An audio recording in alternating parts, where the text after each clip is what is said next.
Hey mamas, you're listening to the Balanced Working Mama podcast, the only podcast teaching you how to balance your work, motherhood, and wellness. I am Dr. Amber Thornton, clinical psychologist and mama wellness consultant. Each week we dive into tips and strategies and much more so that you too can become a balanced working mama. Let's dive in.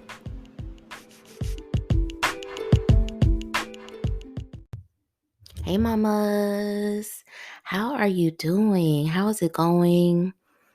Wow. Welcome to the Balanced Working Mama podcast.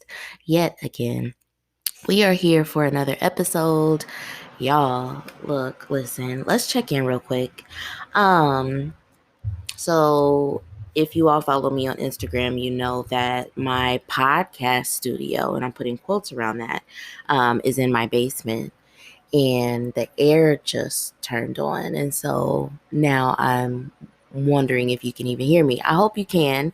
But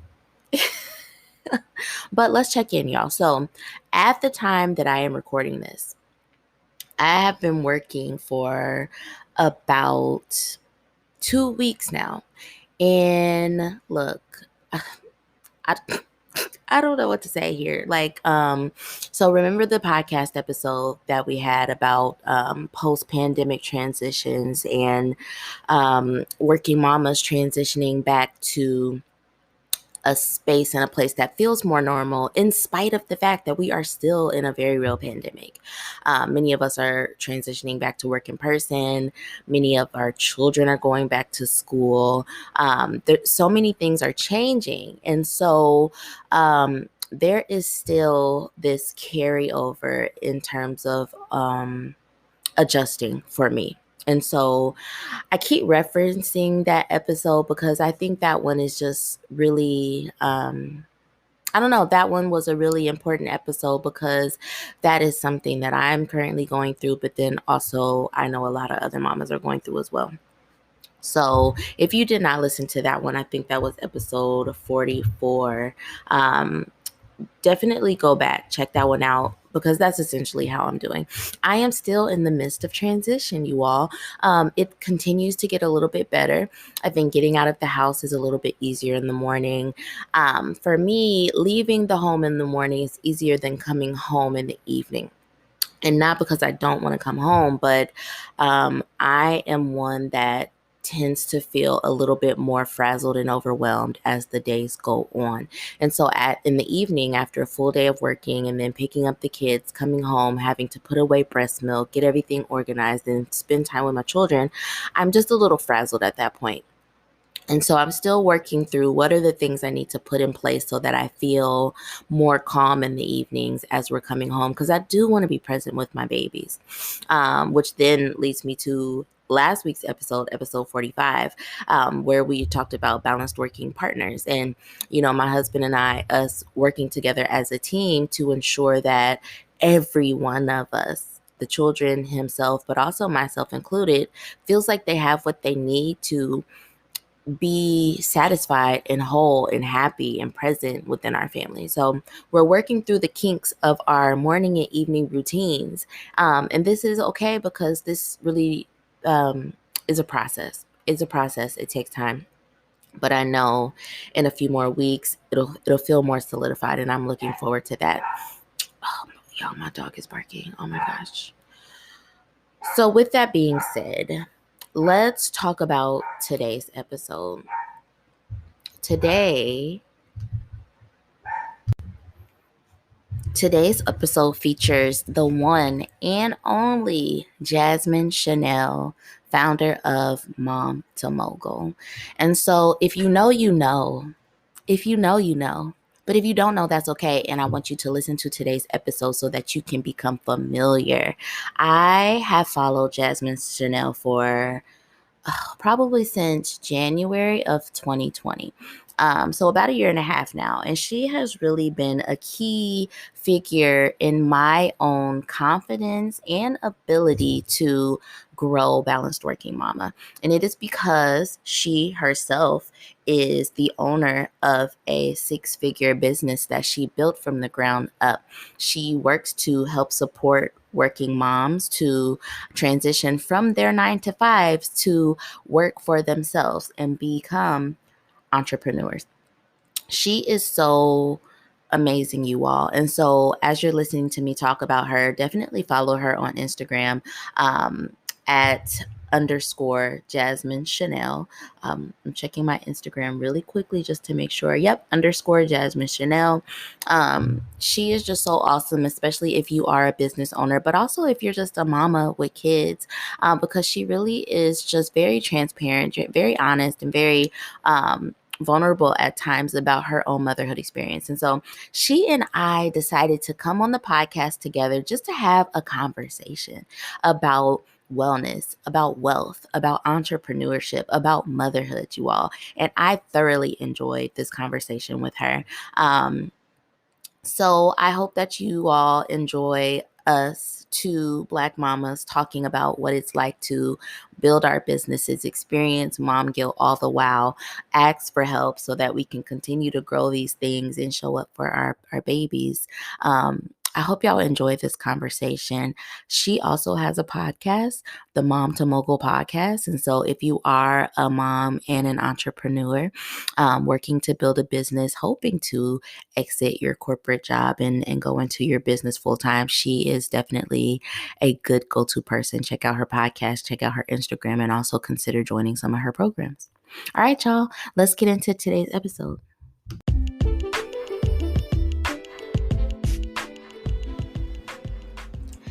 Hey mama, I want to quickly tell you about the Empower Wellness Program.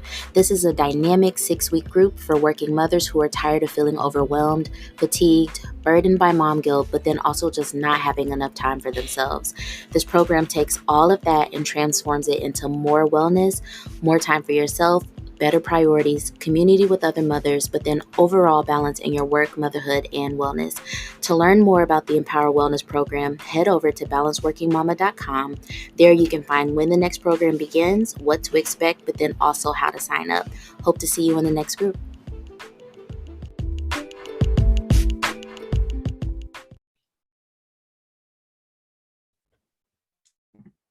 Hey, so hello, Jasmine. Excited. I know we were just like preparing for this before I hit record, and I was just like, I don't know what to do. And so I'm just like, all right, we're just going to dive in. We're just going to talk. But I'll just be first to say I'm just so excited to talk to you. Because one, you're somebody that I have definitely followed for probably over a year now. It's been a while.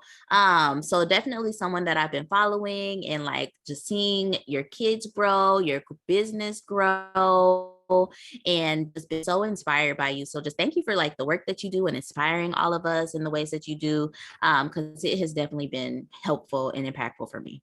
Oh, thank you. And I'm excited to chat with you because just watching your journey over the last year or so as well. And I don't remember how we originally got connected, but I just know we just have a couple DM conversations from here to there and, kudos each other's posts and things like that. So I'm excited. I think this will be a rich conversation. Yes. And so on my end, I know how we got connected. So it was because you were on the Real Moms 2 podcast. Oh, it was a while ago. It was the Real Moms 2 podcast with Alana and Sia. I think they're taking a little pause on the podcast right now, but I remember I was listening to their podcast and I heard you talking about helping moms build businesses. And I was like, oh my gosh, she's dope. I really like her. And so that's when I first started following you. So from there, I don't know how we got connected, but that is how I found you. Oh, cool. I didn't know that. See, podcasts do their work. Yes. So that was the connection for me.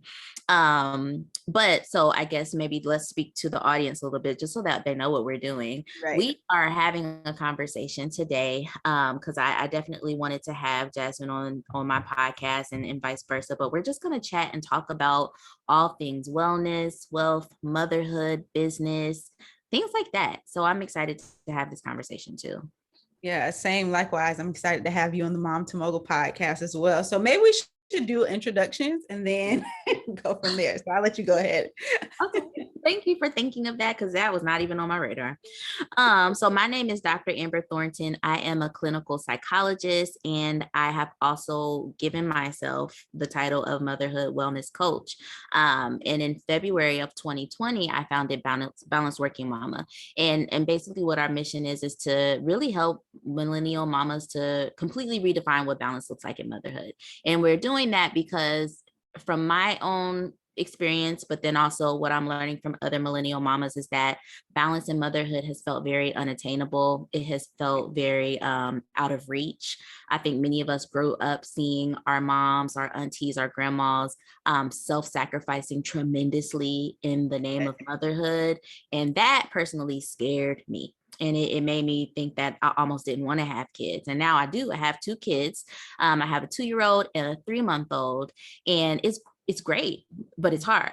And so I've had to really learn and figure out, okay, well, how do I make sure that I stay balanced and I have balance, I have wellness in motherhood so that I can continue to show up and that also I can just live a good life.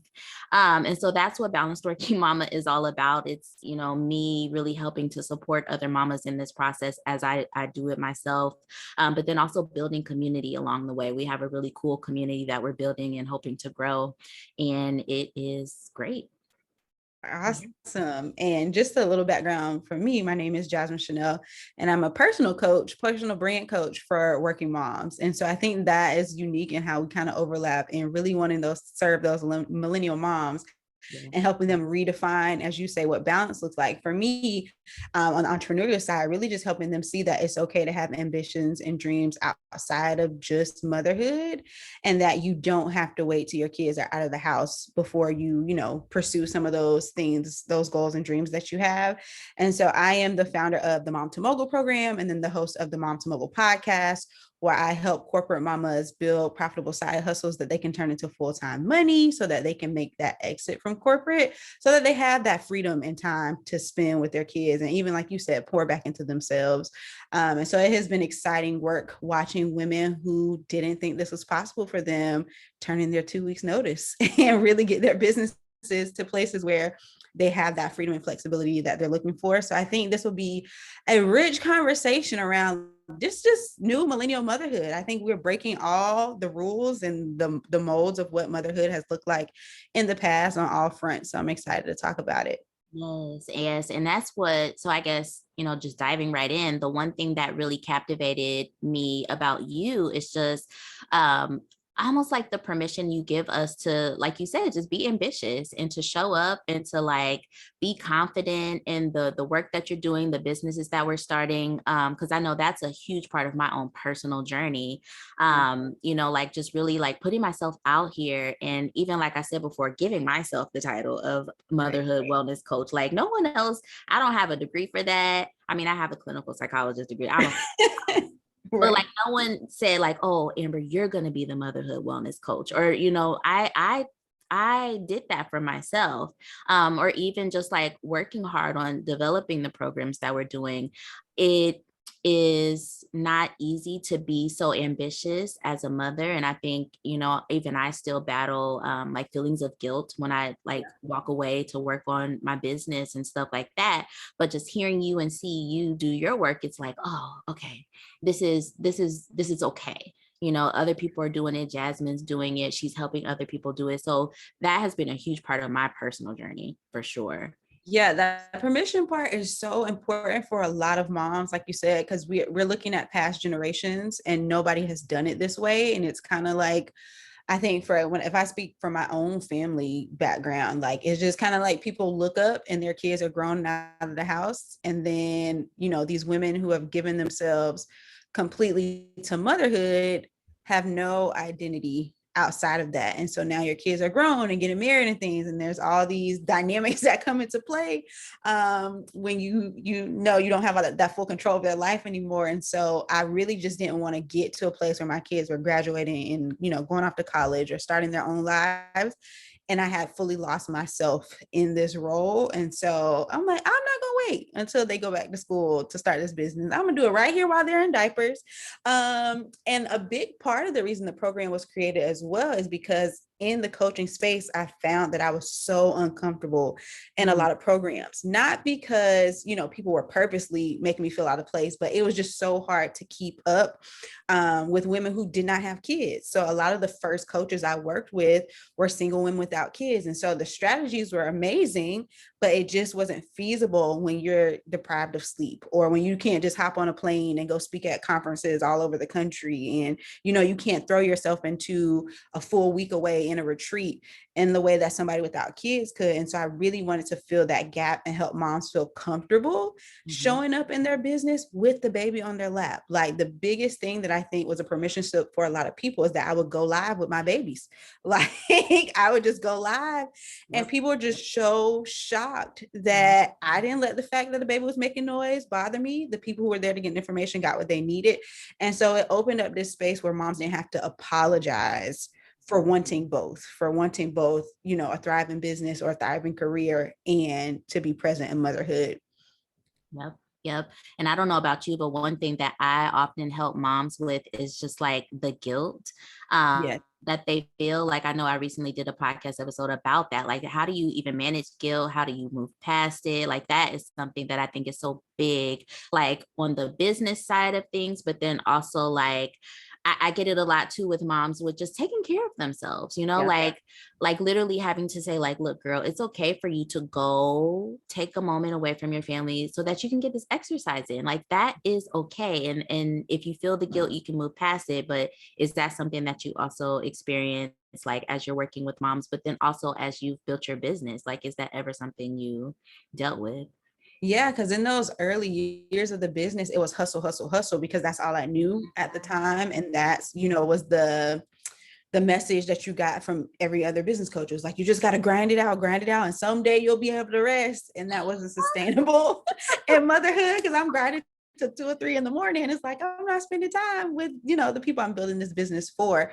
And so on the business side, when it comes to the guilt, it's a lot different than the self-care. I think, because it already feels selfish to take the moment away, but now you're taking it away to go work, Yep. not go take care of yourself, not go, pour into yourself. You're taking away to actually go work on. Now, the work that you're doing may feel fulfilling, but the guilt is still there because it's work. You're looking at a computer screen, you're responding to DMs. And so the conversations we have around guilt are a lot different, because they have to think, 5 or 6 years from now, when that one moment away to go live, or that one moment away to, do DMs or emails and things, could literally pay for their kids' college, or, pay for the different things to make their life more comfortable for the kids long term.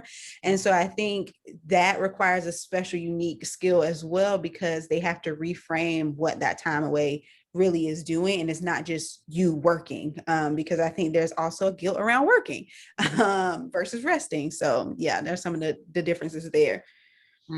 Absolutely. And it's so funny. Like, one thing that I have noticed with working with moms around wellness is that a lot of the mamas that have like participated in our Empower Wellness program, they go on to like start businesses. And I'm just like, oh my gosh, like that is such an interesting thing to see. Like, I've had several of them like jump in, or like several of them like, all right, I'm going back to school now, or I'm starting this podcast finally. And it's like I think sometimes the way that I see it, and I'm curious to see what you think, the wellness stuff sometimes really is a prerequisite sometimes for being able to do the business stuff. And we don't think about it like that, but it hit me when I started to see like mamas finish the wellness stuff. Then they're like, all right, now I can go do this bigger thing. And I just thought that was so cool.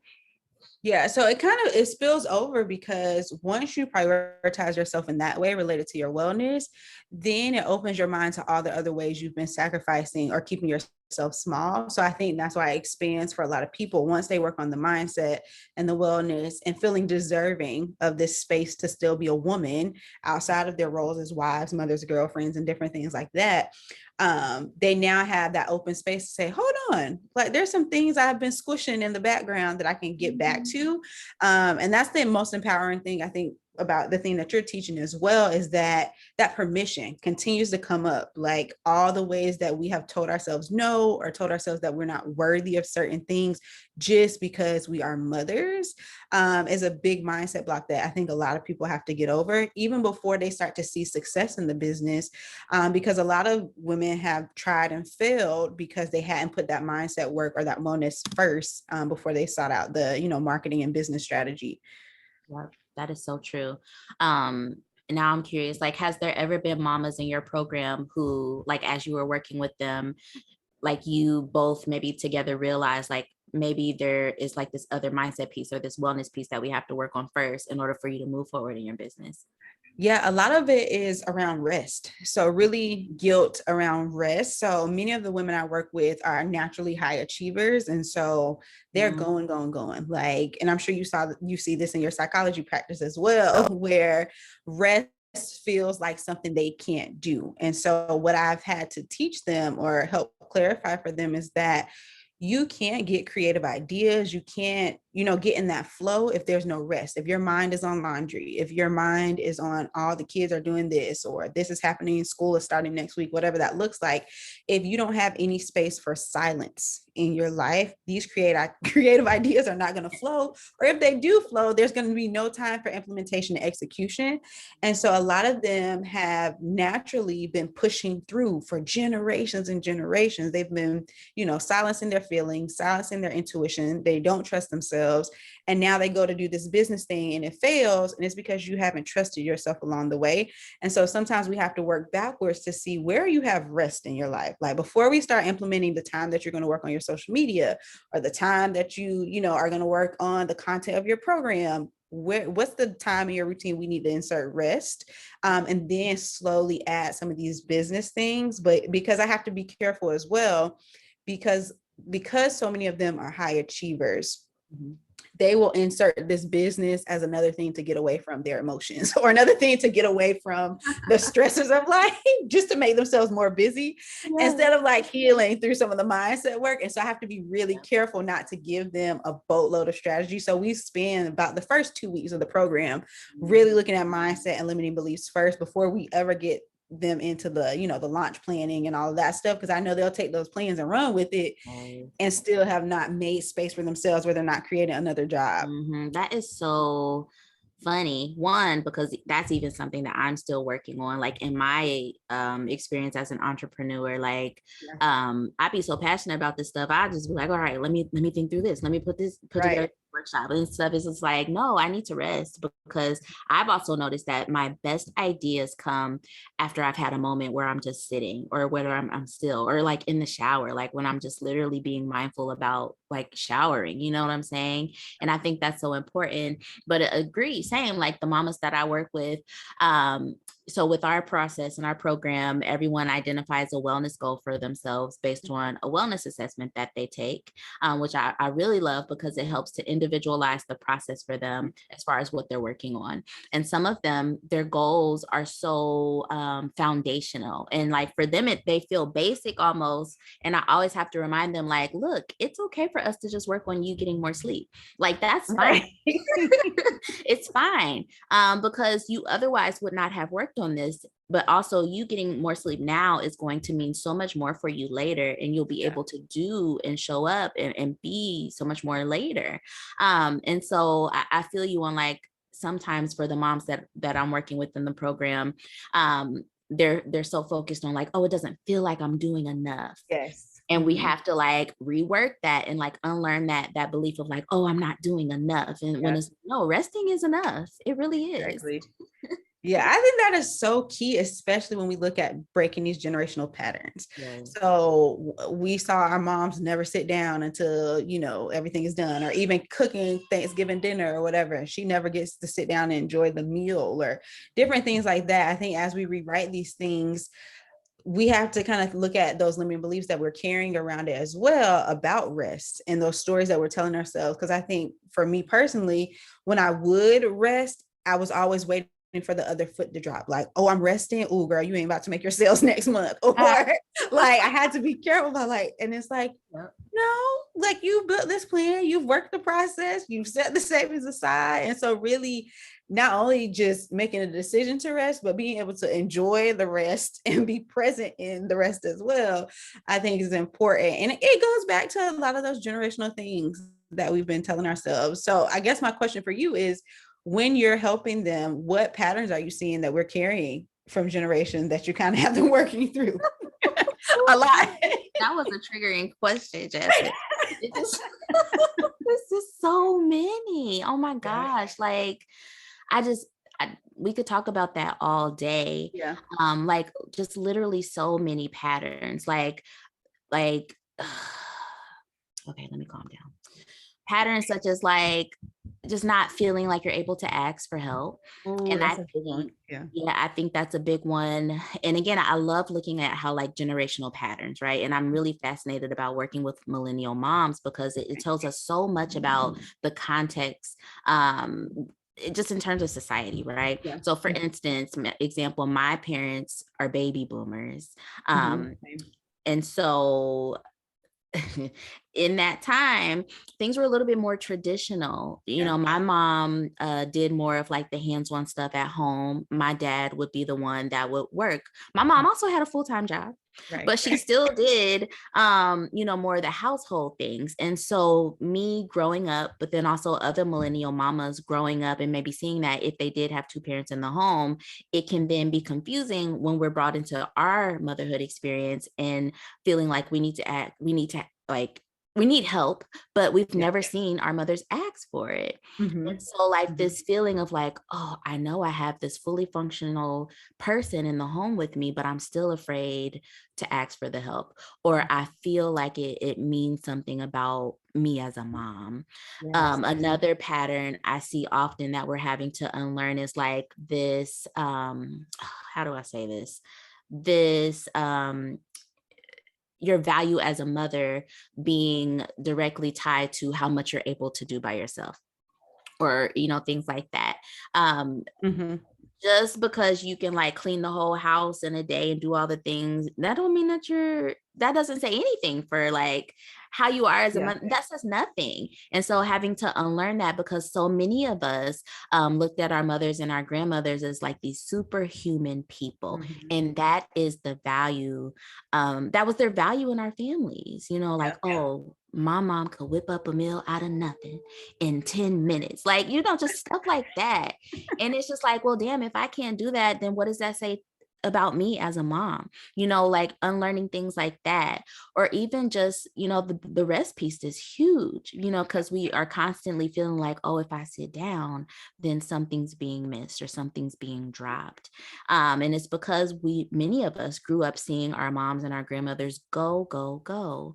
And that was like the value. That was what made them like our queens, or, you know, the matriarchs of our family, because they were so functional. They served such big roles that no one else could. And so then we feel like, well, if I can't be like that, what does that say about me as a mom? And so having to unlearn all of that is a lot. But it's just so necessary, because you know, what I'm able to help mamas see is that, yes, we love our moms, we love our grandmothers, we love our aunties for how they showed up, because honestly, we wouldn't be here without them and their love and how they sacrificed.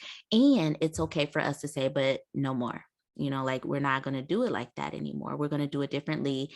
And then the other step that I really love, like, reflecting on, is thinking about how sometimes our moms and our grandmothers are kind of like cheering us on because they get to see us do it differently. And all the while they're like, I wish I could have done it like this. So I'm so glad that you're doing it this way.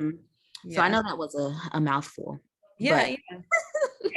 But I think that's a big thing. And then even just not feeling that embarrassment around hiring help or asking for help or telling ourselves stories about why we can't have help, I think is a big thing. And then looking at just, a lot of times I reflect on like, what was their mental health like? Like, if I'm falling to pieces trying to figure this out, but I have access to the internet, and, you know, these conversations are a little more normalized now to be able to talk this out with other women and, you know, and recognize that this is normal. I'm like, in what battles, you know, mindset battles or mental health battles were they facing doing this in silos and in silence where they could not ask anyone? And so that's one of the ways I kind of help free some of my clients from it as well, is like, maybe our mamas didn't have it all together. Like, if you really look at it, if this is hard for you with the technology and the information, the community that we have access to, imagine what it was like for them. So I'm interested in, for you, at, you know, someone with a clinical background, Mm-hmm. how does that play into, I guess, mamas starting that journey? Like, are you seeing that women are making that connection around, oh, my mental health is affected by motherhood?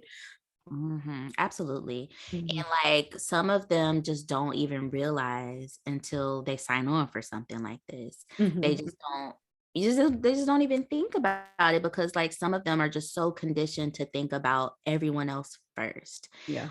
Um, and but when you stop and make the decision to really think about your mental health, especially in motherhood, you're putting yourself first. And so Yeah. that's like a huge thing that again we didn't really often see our moms and our grandmothers do, but we're having to learn how to do. Like, okay, how do I put myself in how do I put myself first in this moment, so that I can handle my mental health? And so yeah, that is transformational because once they actually are aware of that, and then we actually start to talk about it and work on it a little bit more, it completely changes how they then show up in motherhood.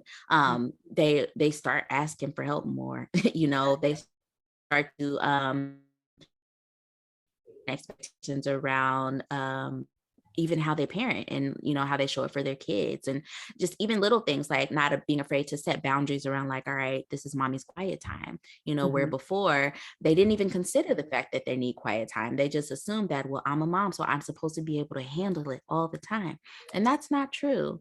So it's huge. The connection about our health and our well-being is huge. Yeah. And I'm glad you're facilitating those conversations too in a safe space. What is the community like for you? Because that, for me, that was paramount. And once I started to see it blossom, I'm like, oh, shoot, I created something here that I didn't know Yes. I needed. So, what was that experience like for you creating community? Literally the same. Like, oh gosh, I love that is my favorite part of it. And so like I definitely am curious to hear more from you too. But like before I like, for example, before we started the Empower Wellness program, and it's a year old now, which is really dope. I was just working one-on-one with the mamas, and like we was doing great. We was doing good work. It was good, but like this theme kept coming up, and it was that they still were isolated. And it was Yeah. also like in the midst of the pandemic. And so it was just like, yes, I'm feeling better, I'm doing better things, but there's still something missing. And one day it just clicked, like we need to be doing this work together. And so now that's why we have a whole program. We invite 12 mamas to participate every quarter. That's why we do it in community now, because the community is so dope. And so it didn't start to click for me until like after I saw the first cycle, where the mamas, like we meet weekly in group to go through all the stuff that we have for the program, but also they communicate with each other outside of group. Yes, And that was then the start for me. I was like, y'all are yes, listening to each other. They were having exactly. meetings on their own. Yes, like they're talking with one another. They like started a group me, and Mhm. like literally I so I always stay in touch with the moms, and I just think too that's the power of the community. Like the other day, one of them screenshotted a conversation they were having in their group, and just like how they were uplifting each other and encouraging one another. And it was a whole year after the program. Yes. And so like literally a whole year later, these moms are still with each other and like Yes. supporting one another. And it was just like, wow, this is a community. Or like even with the retreat that we just recently did, we had mamas participate in our virtual retreat. They're still communicating. They have a whole group message where they're like cheering each other on. One of them sent me a message the other day and was just saying how they're planning something for one of the mamas in their group and wanted me to attend. And I'm like, what? Y'all still talk? Like, what? And it's just so, and it's funny that I guess the other thing I'll say about it is like, I recently said to my husband, I was like, it's like little pockets of communities that one day I'm working on figuring out like how do I branch everyone together. Yeah. That's my own thing I'm trying Same. to work on. But I was telling my husband, like, I created this thing that like I needed to. And Yes. it was just like, wow. Like, and so now I'm on a quest, my own personal journey. Like, yes, find my own communities too. Like, yes, I'm part of the Balanced Working Mama community as well. But like it's just so cool to see like I knew I needed this, and now I'm helping other mamas with it, and it just feels so good to see. I love Yes. it. Yeah, same with the mom to mobile community. When I first started it, I had no idea that was going to be my most favorite part. Yeah. I thought watching people birth their businesses would be the most favorite part. But what I realized about community is that they get to see other stages of other people's journey to see how close they are to the thing that they're trying to achieve. And so I Mhm. think sometimes when we're doing these things in isolation, you feel so far off from your goal or so far off of the target. And it's like, maybe I'm doing something wrong. I'm not implementing correctly. Maybe Mhm. I don't know what I'm doing. But then when Yep. you get in community, you're like, oh, well, this person, they were just struggling with their first launch 2 weeks ago. And now they just, made their first 5,000 in sales. Or, this person, I remember when we first started the program, she was afraid to go live. She was afraid to, show up in her content. And now you see that person 4 weeks later doing it. I think it gives a new level of hope Yeah. and like encouragement that if you just work your process, you can see results as well. And so the same thing with them encouraging each other. But I think just being in proximity to Mhm. see somebody doing the thing that you're trying to do is always Mhm. powerful for them. And I'm on the same quest as you. It's like, how can I get them all? And I was like in the middle of planning it when COVID hit. And I was like, well, I guess I got to Yeah. wait till like 2022 before I can bring them all together. But I think even when we look at, group coaching communities, I think a lot of people don't realize that part of what you're paying for is the community. Yeah. And so I think you get as much as you put into those communities. And so I have Yep. some mamas who are more introverted versus some who are more, extroverted. But I think everybody who puts the time in to connect with people gets those deep connections that they're looking for. Absolutely. Yes. I agree 100%.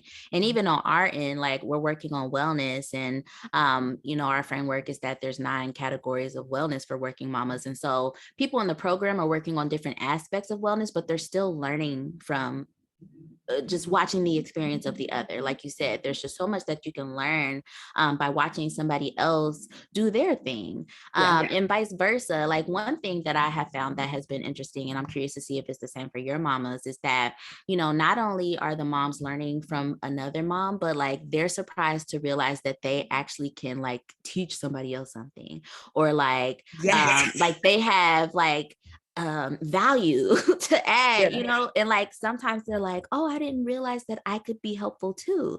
And I'm just like, yeah, girl, you got skills as well. Like, there's value that you add to this group, and also there's value that you're getting out of it. So I think that part is also cool to watch, like seeing a mom support someone else and then her be surprised that she's able to do that. Yeah, purposely in the Facebook group, sometimes I like delay myself in answering to see if they're going to answer each other. And almost every single time somebody knows the exact answer or they've tried that strategy and it didn't work for them. And so they have a tweak that they can share. And so it is always exciting for them to see how much they've grown over the course of the program as well. And a lot of them, even though Mom to Mogul itself is only 12 weeks if they go through the course, 8 weeks if they do the accelerated version, they Mhm. are in that Facebook group forever. So most of the moms I have worked with over the last year and a half, so about 18 months, they still stay with me. I don't make them leave either. And so even within the Facebook community, seeing that back and forth or seeing people grow from where they started versus, a year later after just taking in information. And I think it also helps the community aspect, helps you to see that no matter what season you're in, Mhm. things are possible for you to grow. There are things you still have to learn. There's things you have to unlearn, and just having a mixed bag of people who are all committed to this journey of learning is the exciting part for me. Yes. Oh, I love it. And so I'm just thinking, of course, I have some more questions for you, but like, I know for me on my end, like doing this work, like helping mamas with their wellness is huge. It's a huge passion of mine, but I've realized I can't do it if I'm not, working on my wellness. It's like Yeah. a parallel process. And so I'm curious for you, what is that parallel process for you? Because you have been very transparent about like you have your own business goals, and Mhm. I know that you recently hit 6 figures, which is like so dope. Oh, so inspiring. And so like what is that process for you, like the parallel process of like helping mamas grow their businesses, but then also you doing it as well? Yeah, what's really funny, and this is kind of off topic, but on topic, I had a Mm, conversation with my therapist last week around imposter syndrome of like, I'm mm, teaching people mhm, to do this very specific work. And then in the background, sometimes I'm like, my life is falling apart. And I'm like, that also makes me the best qualified person to help them, because through this process, so last week I shared, like, my kids were on 10 and like I'm in the middle of a lunch, and it's like, it's so, and I literally the day before I had posted a reel or a story about how much I enjoy being home with them and how much I enjoy being able to run the business and still be accessible to them. And then the next day there were like obstacles to every single thing that I was trying to do. And so I think sometimes when we are building this in the middle of, teaching other people about it, it's easy to get sucked into, wait, I'm not doing something right. But I think it qualifies you the most to really help people get the result that they're looking for, because you share in their journey, you share in the same obstacles that they're facing, you share in the same, fears. And so that parallel process for me is always unique because of the work that I'm doing in therapy. It's always unique because a lot of the clients that I serve have very similar backgrounds or very similar experiences as I do. And so what I try to remember is that, okay, you can still teach this and not be perfect at it. Like you can still be learning and still be teaching someone, because you are still just a few steps ahead of them. And so I think a lot of people sometimes hold back because they don't feel as much of an expert as they want to be. They think it has to be perfect, or they have to be 15 steps ahead to, sow into somebody else and give them knowledge. But even if you're learning along the way, your experience is valuable, and the things that you can help people achieve is valuable. So I think just keeping that in perspective, like just by nature of you showing up and being willing to share your experience, can help you walk those paths at the same time. Wow, I needed to hear that. Thank you. Because, same, like it sometimes can feel very, what's the word? Like just pressure, feeling like, okay, I've told myself I'm the expert in terms of millennial motherhood wellness. I've said that. And yet sometimes I'm also like, damn, my life is going crazy right now. And like I've also been very transparent about the last few months of my life have been really hard. Like I lost my father, had my second baby, experienced some health challenges after having the baby. And so life was like really, it was a lot. And so there was a moment where I almost was like, oh my gosh, like, can I still be this person like while I'm struggling with my wellness? And I think exactly what you said, it might make me the perfect person to do it because I'm so committed to my wellness. But that doesn't mean that wellness is always going to be perfect. It's that I'm always going to show up for it. And there's some sort of like, there's something to being able to show up and then also share the experience so that other people can learn from that. But then also like taking the tools and helping and sharing them with other people. There's something to that. And so thank you. Because I needed to hear that. Like no, my wellness doesn't have to be perfect, just like your process doesn't have to be perfect, but there's still so much value that we can give to the mamas that we're supporting. Yeah. And I think a lot of when we go back to those generational patterns that we're talking about, a lot of them are tied up in shame. Yeah. So this feeling of shame or embarrassment if we're not getting something exactly right. And so the way I get ahead of that is I share my mess while it's happening. And then I invite them to join me on the journey. And then 2 months from now, when it all works out, I'm like, okay, y'all, 6-figure year. Like, well, who knew this was coming? So that allows me to not wallow in the shame or get stuck on the mistake or get stuck on the failure, knowing that, okay, if I share this first, it's not going to feel so embarrassing. And then what typically happens is you get a rush of DMs of people who are like, girl, me too. Thank you for saying it. Yeah. Right. Like, thank you for saying it. Because now I know it helps other people see that they are not the only one facing these things. And so sometimes, especially on social media, when we see these perfect pictures of motherhood, or these people who are doing all the Pinterest recipes and they are doing all the gentle parenting and still dressing up every day for their husbands, it can make you feel like, well, maybe I'm the one that's flawed and I can't figure it out. Everybody else has it figured out. And so I'm just trying to help the hot mess mamas who also have a tinge of perfectionism see that, okay, girl, you and your perfectionism, we can still make these mistakes. It can still work out. Just continue to be committed to showing up. Absolutely. Yes. That's why I'm always like, look, I'm gonna show up in this bonnet. Y'all Right. know This is how I look right now. This is what I feel like. It's fine. Yeah. All the while I hear my kids yelling upstairs, like it's fine. And the more we say it's fine, the more it normalizes for other people that it's fine. Yep. And again, it builds a more diverse like picture online. I think the more that people open up and are transparent and authentically themselves, it gives other people permission to kind of show up in that way too. And, you know, because I think there's coins out here for everybody. And so if we were just saving the coins for the Pinterest moms or the influencer mom that had it all together, that would be unfair to the rest of us. And so what I also find is that people resonate with the messy and the imperfection. And so when people resonate with those things, they are more likely to, you know, patronize your business and be served by you because they feel a connection to you.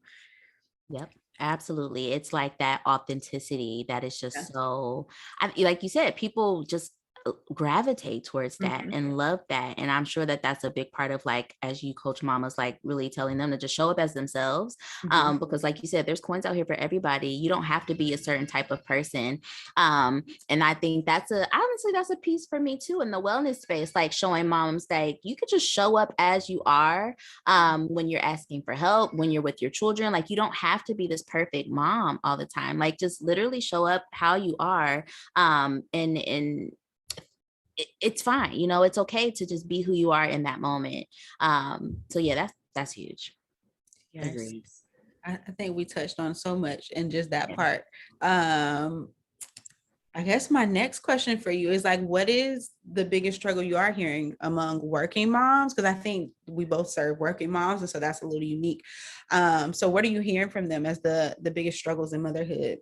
Yes. So like right now on July 25th, the big thing is, and I have another episode coming out about this. It's like this transition, like this post-pandemic transition. Yeah. Like, things are changing. People are about to go back to work in person. The schools are about to open up. Like, we about to start doing these routines that we haven't done for a year and a half. Like, I think that's like a huge thing for a lot of the mamas right now, is like, oh my gosh, like there was something about the pandemic, like it was challenging, but it allowed so many of them to like slow down and really see the concerns and the issues that were happening.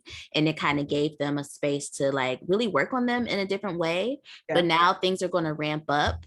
And I think there's a little fear or anxiety around like, okay, what is life going to look like now as we transition into this new space? But also, like, they partly enjoy like some of the slowness that came with the pandemic, right? So I think that's a really huge thing. But also something, another big thing is just like a lot of moms feel very isolated. They feel like and again, I think that's been exacerbated with the pandemic too. It's like just feeling like it's so hard to find their people or like their community, like the place where they can just like be themselves and, you know, just be real and transparent. Like, it's a lot of them are finding that like motherhood is a challenge, but then also like communicating or expressing how they feel in this journey is hard too, because they feel so isolated. They don't have the communities. So big, of course there's so many others, but the two big ones that keep reoccurring for sure.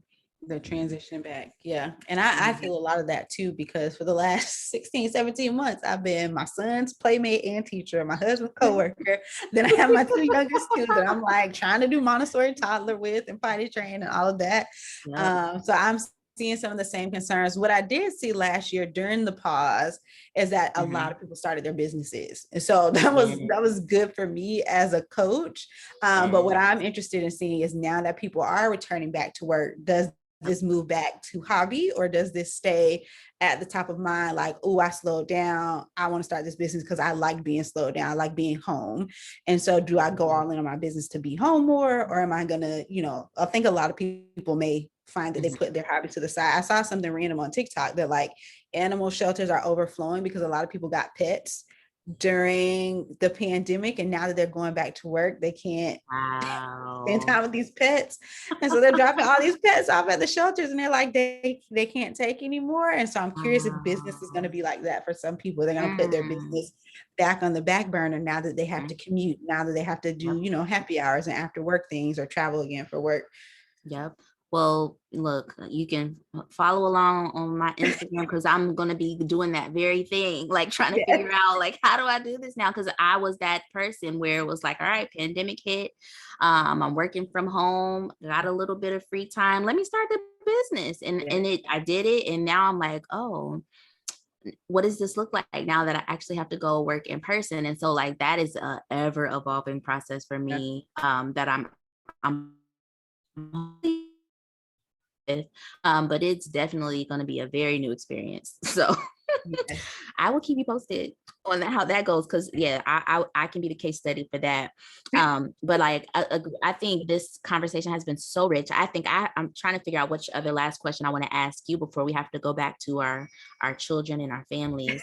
Um, I'm curious for you, like, how has starting your business, because I know that again, I love what you do because you're so great at really telling your story of like why you started your business and how corporate America wasn't fair for you and how you didn't want to do that anymore. But I'm curious about how starting your business has changed how you show up in motherhood, but also just with your own wellness as well.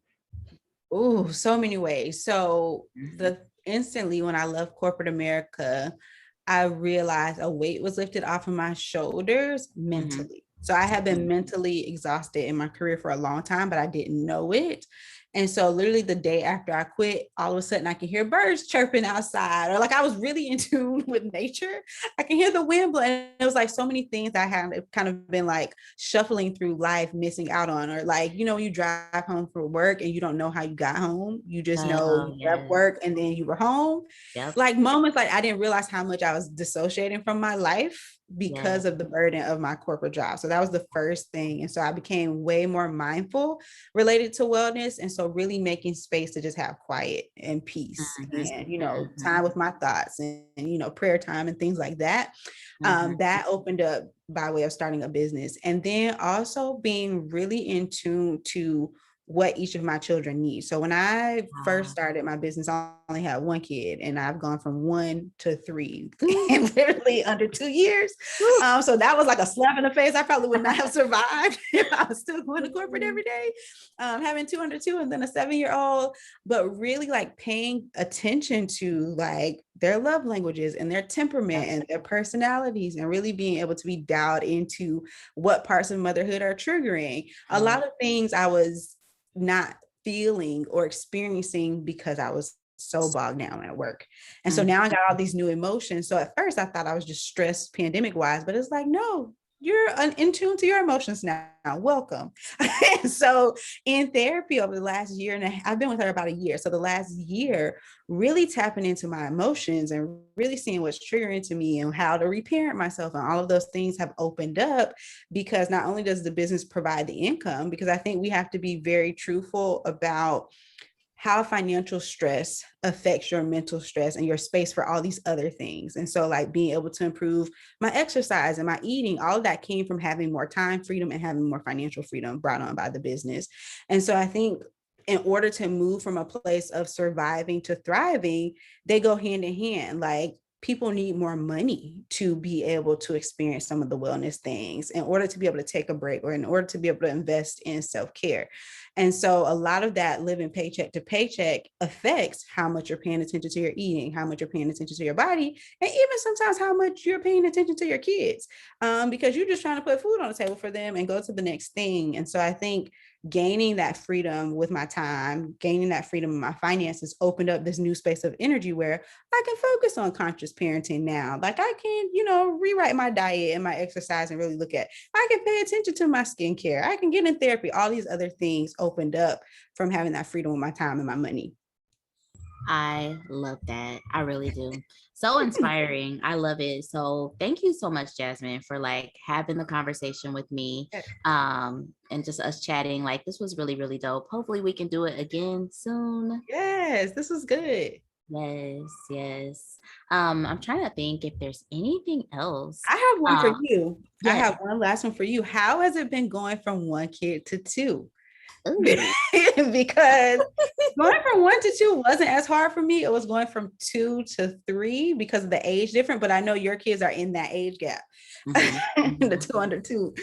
So it is smoother than I thought it would be Oh, because good. I have a 2-year-old and I have a 3-month-old. And I think the smooth parts are that it feels like I was able to fall into it with the second one a lot faster because it's like, oh, we just did this yesterday Right. with our with our son. It didn't feel so far away, like breastfeeding or like waking up in the middle of the night, like all those things. It was like, oh, I remember how to do Yeah. this. But then also it felt for me a little bit smoother because it was like I could refine it this time. It was like, okay, I did it this way the first time. This is what worked. This is what didn't work. Now I can do it a different way because I had an example the first time. So that part I love. Like, I really actually enjoyed that part of it. It's like, I was just telling my husband, like, Eden is definitely getting the refined version of us Yes. because we know a little bit better. And all the while, I think we did great with my son. Yeah. But she's definitely getting the version of like, oh yeah, we know how to do this. Like, we good. But I think the hard part is one that they're both so young at the same That's time. the part that nobody talks about, the lack of independence on both sides. Right. Like, they both need something all the time. And so that is tricky. And it has actually, it's funny, I just recorded a podcast with my husband, so we're gonna be talking about this on our podcast. Like, it's required us to really like be on the same page at all times of like, all right, you do this, I got this, we gonna do this. Like, just always constantly communicating about like what are the needs and who's going to cover them at any given moment, because it always is like ever changing, ever evolving. And that's a huge part of like what we talk about in Balanced Working Mama too. Like, don't fall into the trap of feeling like you got to do everything just because you're the mom. And so that's, always being in communication with my partner. Like, look, this is what we need to do. What you going to do? This is what I'm going to do. Like, yeah. Like, especially 2 little ones is a lot of work. But also the other thing that I think I'm experiencing that I'm trying to work through is like, with my son, we had our own routines, and like I did a lot of hands-on things with him, like putting him in bed or reading with him or going on long walks, like things like that. Then I had my second child, I had a C-section. And so it was like tons of recovery. And so like just off of that, a lot of our routines were knocked out because it was like, all right, mommy can't put you to bed anymore. Mommy can't pick you up like we used to. Mommy can't do all these things. And so my husband had to fill in it a different way. But then now it's like, all right, I'm fully recovered, but I'm breastfeeding an infant and she's like an extension of me at this point. And so now I'm trying to balance, all right, how do I make sure that I still show up for my son, give him, be present with him, give him some time with just me and him, all the while having to do all the things for my daughter. And so that is something that I know will continue to evolve, but it's like it's not easy right now, like trying to make sure, I want to give him some time, but also like Eden's here too. And so how do you balance like, yes, we are a family, so we're all going to be together, but I know that you want time with mommy. And so let's make this happen. So, woo. Yeah, look, same. The Tyler and one is 1 year old, the other one is 2. I'm 1 year into them both being little at the same time. And it is that balancing game of like, how do you give each one attention? And so it's hard because even with my son, my 7-year-old, I was home 2 years with him. And then my 2-year-old, we were home by ourselves the first year. So she got that full attention. And so now the third one, she's born in the middle of the pandemic and everybody's home pulling on me. So I'm like, oh, baby, I have to make it up to her when the rest of them go to school or back to now. Oh my gosh. And she's grown so much. Like, I was again watching your stories the other day. Like, how has it been a whole year? Exactly. Like, what? I remember when she was born. It's crazy. Yes. So they grow fast. And that was always one thing my dad always used to say, like, the days, how did he say it? What is the expression? The days are long, but the years are short. But the years are short. Yes. And so when he would always say that, I just be like, all right, we get it. But like now I truly understand. Like days are so long, but the years go by so fast. And so it's just so amazing. It really is. Yes. Well, thank you for joining me on the Mom to Mogul podcast. And thank you for having me on Balanced Working Mama. Thank you for being on Balanced Working Mama podcast, Jasmine. Like, I'm so excited just for all the things that you're doing, but all the ways that you've inspired me. So just thank you for being on and having this chat with me. Yeah. And congratulations on your 16K. Thank you, ma'am. I don't know where, I know where it came, them reels. Yeah, and reels. You've been telling us to do the reels, and I did them, and boom. Exactly. Oh, all right, Jasmine. Well, it was so good talking to you, and I can't wait for us to do it again. Yes.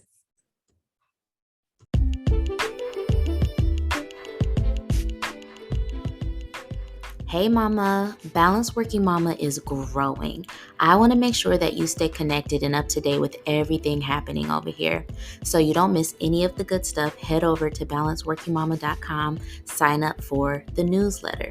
You'll always be the first to learn of any new podcast episodes, events, programs, and you'll get a hello from me every now and then. So sign up today, mama, because I want to connect with you soon.